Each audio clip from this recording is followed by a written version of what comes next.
Hello everyone, welcome back to the channel. So हम continue कर रहे थे फाइनेंशियल प्लानिंग फॉर ग्रेड 10, जिसमें हमने टैक्स क्या होता है, कितने टाइप के होते हैं और जीएसटी कैसे कैलकुलेट करना होता है वो हमने सीख लिया था। आज एक बहुत ही इंटरेस्टिंग कंटेंट पे हम डिस्कशन करने वाले हैं, जीएसटी से रिलेटेड है। बहुत इंटरेस्टिंग टॉपिक है एंड ये बहुत इंपॉर्टेंट पार्ट है जीएसटी कैलकुलेशन का। सो अगर इन डिटेल इन्फॉर्मेशन चाहिए पूरे वीडियो को ध्यान से देखिए, बीच में स्किप मत कीजिए, नहीं तो डाउट्स रह जाएंगे। So let's get started with today's video. तो हमने प्रीवियस कंटेंट में देखा था कि जब भी हम कुछ परचेज करते हैं उसके ऊपर हम कुछ एक्स्ट्रा अमाउंट पे करते हैं, जिसको हम बोलते हैं टैक्स, और उसको जीएसटी बोला जाता है। तो ये जो जीएसटी है ये हम डायरेक्टली गवर्नमेंट को नहीं दे रहे हैं, तो इसको हम बोलते हैं इनडायरेक्ट टैक्स। तो हम पे कर रहे हैं शॉपकीपर को। अभी ये जो शॉपकीपर ने हमसे टैक्स लिया, जो जीएसटी हमने ऐड करके दिया, वो कैसे किस वे में गवर्नमेंट को जाता है, वो पूरा जो प्रोसेस है उस पूरे प्रोसेस को हम बोलते हैं जीएसटी ट्रेड चेन। सो आज के कंटेंट में हम डिटेल्स में जानेंगे जीएसटी ट्रेड चेन क्या है। अभी हम शॉपकीपर को या रिटेलर को जब भी सामान ले रहे हैं, पे कर रहे हैं टैक्स। जो रिटेलर है वो गवर्नमेंट को पे करना चाहिए वो टैक्स, लेकिन रिटेलर जो है वो तो वो सामान को खुद से नहीं बनाया है, उसने वो कहाँ से लाया, वो होलसेलर से लाता है। आपको सबको पता होगा, मैन्युफैक्चर फैक्ट्री में होता है, उसके बाद वो सप्लाई होता है होलसेलर को, होलसेलर रिटेलर को देता है और रिटेलर कंज्यूमर को देता है। तो ये पूरे प्रोसेस में क्या सिर्फ जो शॉपकीपर या रिटेलर है वो अकेले टैक्स पे कर रहा है? नो, ये पूरे चेन में मैन्युफैक्चरर से लेके कंज्यूमर तक हर एक बंदा हर एक स्टेज में टैक्स पे कर रहा है। अभी इसको समझना जरूरी। मैं आपको सिंपल एग्जांपल देती हूँ। सो ये हो गया मैन्युफैक्चरर, ये होलसेलर, ये रिटेलर और ये हो गया कंज्यूमर। मैंने सिर्फ लेटर्स लिए हुए हैं। सो हम एक एग्जांपल लेते हैं, सपोज वॉच का। सो एक वॉच मैन्युफैक्चरर है, उसने सपोज पर पीस जो वॉच है उसका कॉस्ट उसने डिसाइड किया है 200 रुपीज। तो ये 200 रुपीज में उसका मैन्युफैक्चरिंग कॉस्ट है प्लस उसका खुद का प्रॉफिट है, क्योंकि अगर उसने 150 रुपया खर्चा किया है एक घड़ी पे, जब वो होलसेलर को बेचेगा अपना प्रॉफिट रखेगा, 200 रुपए में उसने होलसेलर को बेच दिया। सो ये जो 200 रुपीज है ये हो गया टैक्सेबल वैल्यू। अभी होलसेलर जो 200 में खरीदा, अभी उसने 200 में खरीदा, वो 200 में सच रिटेलर को नहीं बेचेगा, वो अपना प्रॉफिट रखेगा। सो अभी उसने क्या क्या उसमें 100 रुपीज ऐड कर दिया। तो ये हो गया यहाँ पे आते आते 300 रुपीज। अभी रिटेलर 300 में खरीदा, वो आज सच क्या 300 में हमें बेच देगा? Course not. सो वो क्या करेगा, उसका अपना प्रॉफिट ऐड करेगा। सो उसने अगेन 100 रुपीज ऐड किया। सो ये क्या हो गया 400 रुपीज। सो जो चीज बनने के लिए सपोज 150 रुपया लगा, वो हमारे तक आते आते कॉस्ट हो गया है 400 रुपीज। अभी इसके ऊपर टैक्सेस ऐड होने बाकी है हर एक स्टेज में। वॉच के ऊपर जीएसटी लगता है 12%। तो अभी 200 रुपीज का जो उसने वॉच बेचा होलसेलर को, होलसेलर उस 200 रुपीज के ऊपर 12% टैक्स मैन्युफैक्चरर को देगा, क्योंकि मैन्युफैक्चरर से गवर्नमेंट को जाएगा। सो इसने क्या किया, अभी यहाँ पे 12% टैक्स ऐड किया। तो अभी ये 200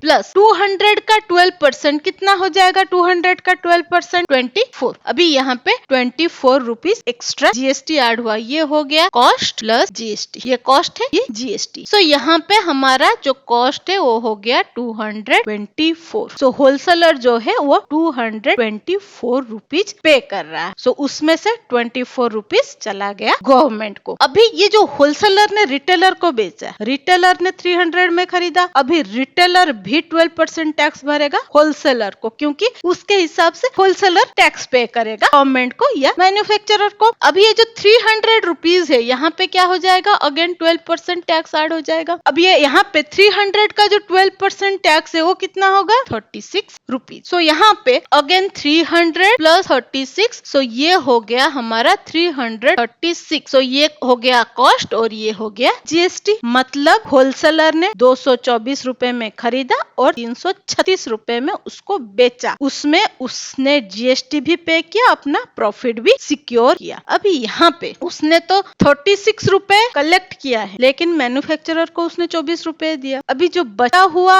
अमाउंट है 12 वो कहाँ गया? तो यहाँ पे क्या हुआ 12 रुपीज बच गया, यहाँ पे 24 रुपीज और यहाँ पे 12 रुपीज बच गया। अभी चलते हैं हम रिटेलर टू कंज्यूमर के पास। अभी जब रिटेलर कंज्यूमर को 400 में बेच रहा है, कंज्यूमर भी 12% टैक्स भरेगा रिटेलर को, तो यहाँ पे अगेन 12% टैक्स ऐड हो गया। 400 का 12% क्या हो जाएगा 48 रुपीज। सो 400 प्लस 48 हमें मिला ये 448 रुपीज में। सो यहाँ पे कॉस्ट हो गया 400 और जीएसटी 48 रुपीज। आई होप यहाँ तक आपको ये चीजें क्लियर हुई है कि कैसे कैसे टैक्स कलेक्ट हो रहा है एट ईच स्टेज। सो यहाँ पे इसने 48 रुपीज कलेक्ट किया रिटेलर ने, लेकिन उसने 36 रुपीज दिया है होलसेलर को। अभी बचा वहाँ पे अगेन 12 रुपीज। सो ये जो लेफ्ट है, ये लेफ्ट कहाँ पे जाता है? अभी जो 12% टैक्स लग रहा है यहाँ पे 200 रुपीज में 24 रुपीज टैक्स है, तो ये पूरा टैक्स जीएसटी में चला गया। यहाँ पे इस स्टेज में ये 12 रुपीज भी जीएसटी में चला गया, यहाँ पे ये 12 रुपीज भी जीएसटी में चला गया। जो जीएसटी है टोटल हो गया 48 रुपीज। सो गवर्नमेंट ने 48 रुपीज टैक्स लिया, जिसमें से 24 सीजीएसटी और 24 एसजीएसटी हुआ। सीजीएसटी 12 और एसजीएसटी 12, यहाँ पे सीजीएसटी 6, एसजीएसटी 6 और यहाँ पे सीजीएसटी 6, एसजीएसटी 6 रुपीज। अभी यहाँ पे इम्पोर्टेंट चीज क्या है, ये जो टैक्सेस है ये हर स्टेज में चेंज क्यों हो रहा है? क्योंकि हर स्टेज में रेट वेरी कर रहा है। सो आई होप यहाँ तक आपको क्लियर हुआ है। सो इन अल्टरनेट हमने क्या समझा, यहाँ पे जो 48 रुपीज गवर्नमेंट को गया वो पूरा टैक्स कंज्यूमर से कलेक्ट हुआ। सो हमने एक घड़ी खरीदा जिसपे हमने 48 रुपीज का हमने टैक्स दिया, वही 48 रुपीज रिटेलर के पास गया। रिटेलर उसमें से यहाँ पे 36 दे दिया और यहाँ पे 12 बच गया। अब ये 36 में से इसने 24 दे दिया और यहाँ पे 12 बच गया। अभी ये 24, ये 12 और ये 12 सब गवर्नमेंट को चला गया। अभी शायद आपके दिमाग में क्वेश्चन आ रहा होगा, अलग अलग स्टेज में अलग अलग जा रहा है, एक साथ ही क्यों नहीं दे देते? मैन्युफैक्चरर एक साथ लेके दे देता। There is a certain process, उस प्रोसेस के हिसाब से आपके पास जितना टैक्सेबल वैल्यू पहुंचा है उसके ऊपर का टैक्स आप दोगे। आप जिसको बेच रहे हो उसके पास टैक्सेबल वैल्यू चेंज हो गया, उसका वहाँ पे टैक्सेबल वैल्यू के ऊपर टैक्स चेंज हो गया। यहाँ पे मैन्युफैक्चरर से लेके कंज्यूमर तक टैक्सेबल वैल्यू वेरी कर रहा है, टैक्स चेंज होता जा रहा है। इस पूरे प्रोसेस को हम बोलते हैं जीएसटी ट्रेड चेन। सो अभी एक चीज क्या है, ये जो मैन्युफैक्चरर, होलसेलर और रिटेलर, ये तीनों बिजनेसमैन है। तो इनके बीच में जो ट्रेड हो रहा है ये होता है बिजनेस टू बिजनेस ट्रेड, ये भी बिजनेस टू बिजनेस ट्रेड। अभी ये हो जाएगा business to consumer trade. So business to business is B2B and business to consumer B2C। ये दो एब्रिविएशन आप ध्यान में रखना। अभी और दो इंपॉर्टेंट एस्पेक्ट हम जब देख रहे हैं, ये पूरा trade chain, GST trade chain, tax collect भी हो रहा है, टैक्स पे भी हो रहा है। जो वहाँ पे ये जो बिजनेसमैन है या मैन्युफैक्चरर हो गया, होलसेलर हो गया, रिटेलर हो गया, वो जब टैक्स पे कर रहे हैं, होलसेलर मैन्युफैक्चरर को दे रहा है, मैन्युफैक्चरर गवर्नमेंट को दे रहा है, सो इसको हम बोलते हैं इनपुट टैक्स। जो कलेक्ट कर रहे हैं टैक्स, जैसे मैन्युफैक्चरर होलसेलर से कलेक्ट कर रहा है या होलसेलर रिटेलर से, रिटेलर कंज्यूमर से कलेक्ट कर रहा है, उस टैक्स को हम बोलते हैं आउटपुट टैक्स। सो यहाँ पे जैसे ये 36 रुपीज कलेक्ट हुआ फ्रॉम रिटेलर, 36 रुपीज हो गया उसका आउटपुट टैक्स। लेकिन इनपुट टैक्स कितना दिया उसने? 24 रुपीज उसने मैन्युफैक्चरर को दिया था, तो इस केस में 24 हो गया उसका input tax. So input tax क्या होता है? Payment of tax at time of purchase, and output क्या होता है? Collection of tax time of sale. अभी यहाँ पे हर जगह पे इनपुट टैक्स का वैल्यू आउटपुट टैक्स से कम होता है। आउटपुट टैक्स हम ज्यादा कलेक्ट करते हैं, इनपुट टैक्स हम कम पे कर रहे हैं। हर स्टेज पे आप देख रहे हो, जैसे यहाँ पे उसने 36 कलेक्ट किया था, जो आउटपुट टैक्स है उसने 24 पे किया। ये जो अमाउंट ऑफ इनपुट टैक्स हम आउटपुट टैक्स से डिडक्ट कर रहे हैं उसको हम बोलते हैं इनपुट टैक्स क्रेडिट और ITC। अभी इसने 48 रुपीज आउटपुट टैक्स लिया, इनपुट टैक्स उसने 36 दिया। सो इस स्टेज में वो डायरेक्टली कितना अमाउंट जीएसटी पे कर रहा है, सो उसके लिए पेएबल जीएसटी अमाउंट क्या है? ये दोनों का डिफरेंस मींस 12 रुपीज। सो उसने 48 रुपीज कलेक्ट किया था, 36 उसने इनपुट टैक्स दे दिया और पेएबल जीएसटी फॉर रिटेलर हो गया 12 रुपीज। अगेन अगर यहाँ पे देखे, उसने 36 कलेक्ट किया, 24 रुपीज दिया, तो यहाँ पे भी 12 रुपीज बचा। सो यहाँ पे 36 हो गया आउटपुट टैक्स, 24 हो गया इनपुट टैक्स और 12 हो गया जीएसटी पेएबल। अभी मैं इसका न्यूमेरिकल एप्लीकेशन आपको दिखाऊंगी, इसकी आपको बेटर क्लैरिटी मिलेगी। सो जैसा कि क्वेश्चन आपको अभी स्क्रीन पे दिख रहा होगा, पहले मैं क्वेश्चन एक्सप्लेन कर देती हूँ। सो क्वेश्चन के हिसाब से चेतना स्टोर जो है वो 1,05,000 रुपीज टैक्स भर रहा है जब वो परचेज कर रहा है सामान होलसेलर से। तो उसने वो जो गुड्स को सेल किया तब उसने कलेक्ट किया टैक्स कितना, 1,22,500 रुपीज। अभी हमें फाइंड करना है कि चेतना स्टोर ने खुद ने कितना जीएसटी पे किया गवर्नमेंट को। इसको सॉल्व करने के जो भी स्टेप्स है अभी स्क्रीन पे दिख रहा होगा, सिंपल वर्ड प्रॉब्लम के स्टेप्स है। गिवन फाइंड लिखना है, हमें आउटपुट टैक्स और इनपुट टैक्स को आइडेंटिफाई करना है और दोनों को डिडक्ट करके पेएबल जीएसटी फाइंड करके फाइनल स्टेटमेंट लिखना है। बहुत इजी क्वेश्चन है, बहुत इजी इसका सोल्यूशन भी है। तो क्वेश्चन के हिसाब से हमारा जो गिवन पार्ट है वो क्या है, tax paid at the time of purchase 1,05,000 rupees, tax collected at the time of sale 1,22,500 rupees. हमें फाइंड क्या करना है, फाइंड करना है हमें GST payable by Chetna store. So अभी हमें ये जो वैल्यू दिया है, दो टैक्स दिया है, इसमें से एक इनपुट टैक्स है एक आउटपुट टैक्स है। तो सोल्यूशन पे चलते हैं। इनपुट टैक्स कितना हो गया, 1,05,000 रुपीज, आउटपुट टैक्स इज 1,22,500। अभी यहाँ पे इनपुट टैक्स क्रेडिट क्या है, ये जो इनपुट टैक्स है इसको हम बोलते हैं इनपुट टैक्स क्रेडिट, तो इसको हम लेते हैं आईटीसी। तो अभी हमें फाइंड क्या करना है, GST payable.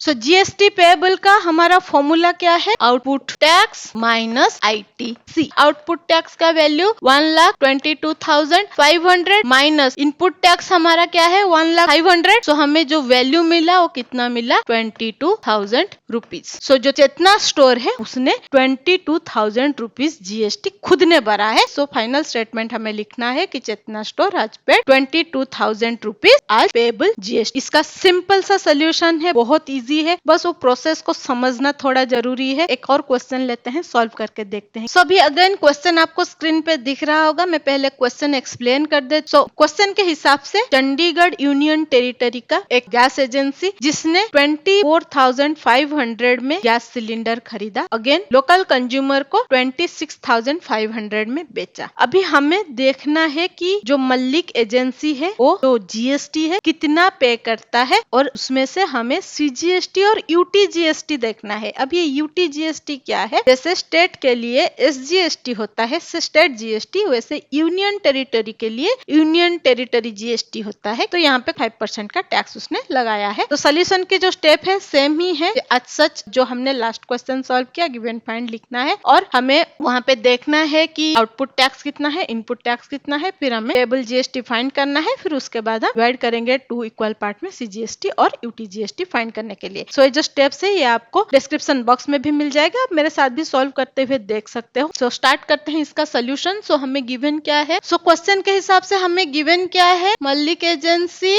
Purchase gas cylinder for 24,500 rupees, again Mallik agency sale gas cylinder for 26,500 rupees. मैंने यहाँ पे डिटो मार्क लगाया है, आप पूरा स्टेटमेंट लिखोगे। सो यहाँ पे हमें क्या पता चला, मल्लिक एजेंसी ने इतने का खरीदा और इतने का बेचा। अभी हमें फाइंड क्या करना है, यहाँ पे टू फाइंड पेएबल जीएसटी, ये एक फाइंड करना है, दूसरा हमें फाइंड करना है सीजीएसटी एंड यूटी जीएसटी। सो चलते हैं इसके सोल्यूशन। सोल्यूशन के हिसाब से इनपुट टैक्स कितना होगा, इनपुट टैक्स जो इस अमाउंट के ऊपर पे हुआ है। सो यहाँ पे हमें और क्या दिया है, जीएसटी 5%। सो यहाँ पे 24,500 के ऊपर जो टैक्स पे हुआ वो हो गया इनपुट टैक्स। सो लिखते हैं हम input tax is equal to 5% of 24,500। So 24,500 multiplied 5/100, हमारे पास बचा कितना, तो हमें मिलेगा 1225 रुपीज। सो ये हो गया हमारा इनपुट टैक्स क्रेडिट। अभी हमें फाइंड करना है आउटपुट टैक्स। अभी आउटपुट टैक्स किसके ऊपर कैलकुलेट होगा, सेल के ऊपर। तो output tax is equal to 5% of 26,500, 26,500 multiplied 5/100। तो इसको हम मल्टीप्लाई करेंगे, हमें मिलेगा 1325 रुपीज। तो ये हो गया हमारा आउटपुट टैक्स, ये हो गया इनपुट टैक्स क्रेडिट। तो पेएबल जीएसटी कितना होगा, यहाँ पे GST payable is equal to output